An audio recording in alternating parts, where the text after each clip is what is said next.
We have an Ask Cricbuzz live question. Let's have a look at that.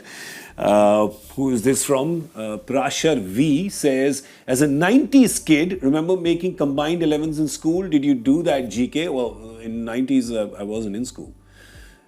I was never in school. Always took Indian batters and Pakistan pacers, but think now times have changed. Indian bowling now better than Pakistan. Impact and fear similar to like what Waqar and Akram would have. Geez, that is... I'm thinking, if you had to make a combined test 11. If you had to make a combined test 11 today, outside of Babar and Shaheen, who are you picking? Yeah, I mean... From Pakistan in an Indian Cup?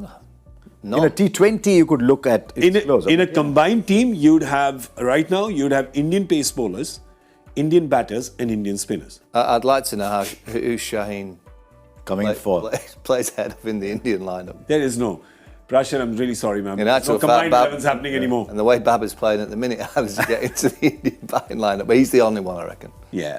So it's not much of a combined 11. But yes, we all remember that time. That question was for you, innit, by the way? Yeah, so to remember that time, getting Waqar and Wasim in every team that you would make. But this India bowling attack is, and I said this, I have to tell you, early when Cricbuzz Live started and they were not playing Shami, I just kept saying, and people thought I was joking, I said it's my childhood dream to see these three really quick, hostile pace bowlers play in the same team. And if all three play, what's happening is, I was talking to Siraj the other day, and he said the ball doesn't swing much. So in the first 3 overs, even if I concede runs, I'm just looking for swing. I'm looking for swing to try and take wickets. Because I said to him, you're bowling your second and third spells much better.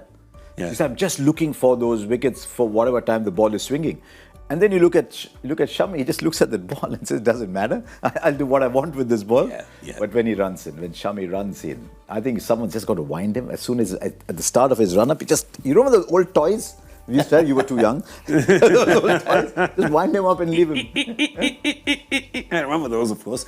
But yeah, at this point in time, the Indian quick bowlers are probably getting that same fear and respect out of opposition batting orders that Waqar and Wasim, the W's, got in their heyday. Is that fair to say, Michael? Yeah, absolutely, yeah. The Indian attack is what's, and I'll say, going to win the World Cup. I really believe that. I just think on any given wicket, I just think they're always going to find a little bit more. And whether it's the seamers at the start and then that combination of spin in the middle. I mean, Ashwin hasn't even played yet. Yeah. Don't know if he will play, but... No, because Hardik's not there, Ashwin can't play. One game. They've got everything covered. They've got, I mean, Shami's magnificent. He just bowls that awful length as a batter to face. And then you've got Bumrah with the action. He just goes boom, boom, boom. The ball brilliant at the end, the ball brilliant at the start. And then the spinners in the middle are pretty much near on impossible to really get after. I think players will kind of play nicely against them, but I don't see any really going after them getting the big scores. Well, as they say, batters win you games, bowlers win you championships. Could happen.